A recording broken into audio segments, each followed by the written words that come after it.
Hello viewers, আজকে আমি তোমাদের জন্য একটা চিকেনের রেসিপি নিয়ে এসেছি। সেটা হচ্ছে চিকেন কষা, কিন্তু মাটন কষার স্বাদে। খেলে মনে হবে পুরো মাটন কষা খাচ্ছ, সেইভাবে এই রেসিপিটা তৈরি করা হয়েছে। যেরকমভাবে তৈরি করেছি সম্পূর্ণ সেভাবে যদি স্টেপ ফলো করে করো, একদম মনে হবে মাটন কষার টেস্ট তোমরা চিকেন কষাতে কিন্তু পাবে। আর এটা ভাত, রুটি, লুচি, পরোটা, ফ্রাইড রাইস, পোলাও সব কিছুর সঙ্গে তোমরা এটা খেতে পারো।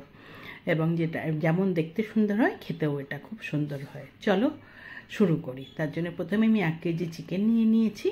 নিয়ে এটাকে ভালো করে ধুয়ে পরিষ্কার করে এবার এটাকে ম্যারিনেট করে রাখবো কিছুক্ষণ। প্রথমে নুন দিলাম 1 চামচ, হলুদ দিলাম 1 চামচ, আর লঙ্কার গুঁড়ো দিলাম 1 চামচ। এই সব দিয়ে নুন, হলুদ, লঙ্কার গুঁড়ো এই 3টে জিনিস দিয়ে জাস্ট ম্যারিনেট করে আমি 1 ঘন্টা মতো রেখে দেব। তোমরা যদি সময় কম থাকে আধ ঘন্টা রাখলেও চলবে। দেখো আমি এটা মেখে নিয়ে এবার একটা ঢাকা দিয়ে আমি রেখে দিলাম। 1 ঘন্টা পরে বার করে নিয়েছি। দেখো এরকম আর আমি কিছু আলু নিয়েছি। আর যেমন মাংসতে আমরা আলু দিই সেরকম টুমোটো করে আলু কেটে নিয়েছি। আর আমার লাগছে, আমি বেশ 250 গ্রাম মতো পেঁয়াজ কুচো করে রেখেছি। মাঝারি সাইজের 2টো টমেটোকে কুচো করে রেখেছি। 2টো গোটা রসুন নিয়েছি, 2টো গোটা কাঁচা লঙ্কা নিয়েছি, আর আমি 2টো শুকনো লঙ্কা নিয়েছি। আর গরম মশলার মধ্যে 2টো এলাচ, 2টো দারচিনি নিয়েছি, আর কিছু গোলমরিচ রেখেছি। আর 1 চামচ আদা বাটা, 1 চামচ রসুন বাটা, আর 1 চামচ আমি কাঁচা লঙ্কা বাটা রেখেছি। এবার আমি একটা পেস্ট তৈরি করে নেব। তার জন্য আমি 1 চামচ মতো হলুদ গুঁড়ো দিলাম, আমি লঙ্কার গুঁড়ো দিলাম প্রায় 1.5 চামচ মতো, আর আমি গোলমরিচের গুঁড়ো দিলাম বড় 1 চামচ, আর 1 চামচ আমি ধনের গুঁড়ো দিলাম। আর এই চিকেন মশলা দিলাম, আমি যে কোনো কোম্পানির চিকেন মশলা তোমরা ইউজ করতে পারো। দিয়ে জল দিয়ে আমি একটা পেস্ট করে রাখলাম। এই চিকেন মশলাটা কিন্তু দেবে, এর জন্যই এর স্বাদটা কিন্তু পাল্টে যাবে আর পুরো একদম মাটন কষার গন্ধ আসবে। এইবার ওটা পেস্টটা গুলে রেখে দিলাম। আর আমি কড়াইয়ে তেল বসিয়ে দিয়ে তেলটা গরম করে নিয়েছি। নিয়ে আলুগুলো দিয়ে এবার আলুগুলোকে সুন্দর করে ভেজে নেব। বেশ গায়ে রং ধরা অবধি আলুগুলো ভাজবো। দেখো রং এসে গেছে। এবার আলুগুলোকে আমি তুলে নিচ্ছি।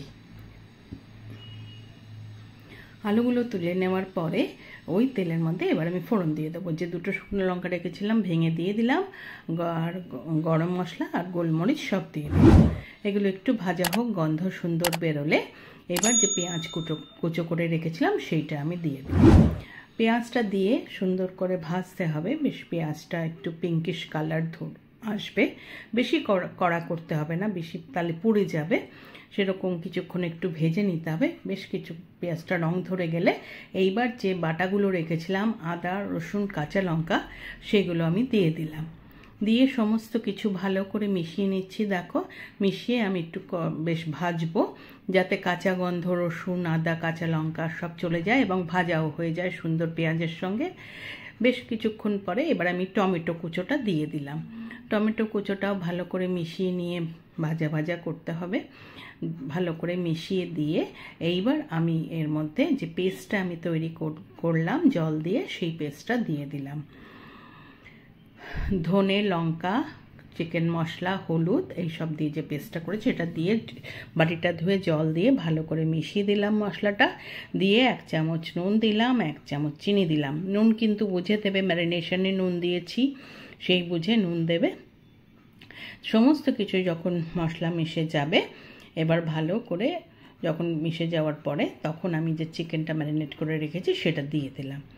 দিয়ে এইবার চিকেনটাকে সমস্ত মশলা চিকেনের গায়ে ভালো করে মিশিয়ে নিতে হবে। উপর নিচ করে ভালো করে মশলার মধ্যে চিকেনটা ভাজতে হবে, দিয়ে কষাতে হবে খুব ভালো করে। কিন্তু এই রান্নাটায় চিকেনটা অনেকক্ষণ ধরে বেশ কষাতে হবে। দেখো প্রথমে আগে আমি মশলাটা মাখিয়ে নিলাম, পুরো চিকেনের গায়ে মশলা লেগে গেছে। এইবার আমি ঢাকা দিয়ে বেশ 2 থেকে 3 মিনিট হতে দেব। ঢাকা দেওয়ার পরে 5 মিনিট পরে খুলেছি। দেখো বেশ অনেকটা জল বেরিয়ে গেছে। এইবার আবার একটুখানি আমি নাড়াচাড়া করে দিলাম। নাড়াচাড়া করে দিয়ে এইবার যে দেখো আলুগুলো ভেজে রেখেছিলাম সেইগুলো আমি দিয়ে দিলাম। দিয়ে আলু আর চিকেন একসঙ্গে ভালো করে মিশিয়ে নিচ্ছি।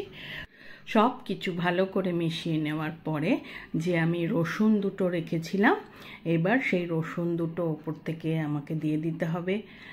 দেখো আমি রসুন দুটো দিয়ে দিলাম, আর এবার আমি জল দিয়ে দেবো, অল্প, বেশি না।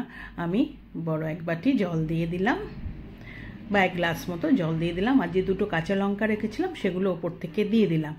এবার জলের মধ্যে আমি সমস্ত কিছু ভালো করে মিশিয়ে নিচ্ছি বা ডুবিয়ে দিচ্ছি সমস্ত কিছু দিয়ে। এইবার আমি ঢাকা দিয়ে বেশ 10 থেকে 12 মিনিট হতে দেব। গ্যাস মিডিয়াম থেকে স্লো ছিল। 12 মিনিট পরে খুলেছি, আমার আলু চিকেন সব সেদ্ধ হয়ে গেছে। আমি ওপর থেকে শাহি গরম মশলা মিশিয়ে দিলাম 1 চামচ, আর 1 চামচ ঘি দিলাম। সমস্ত কিছু দিয়ে ভালো করে এবার মিশিয়ে নিলে আমার এই চিকেন কষা কিন্তু একদম রেডি হয়ে গেছে। আমি এবার গ্যাস বন্ধ করে দিয়ে ঢাকা দিয়ে স্ট্যান্ডিং টাইমে 10 মিনিট রেখে দেবো। 10 মিনিট পরে খুলেছি, দেখো আমার চিকেন কষা একদম রেডি টু সার্ভ। আমি একটা সার্ভিং বলে সার্ভ করে দিয়েছি।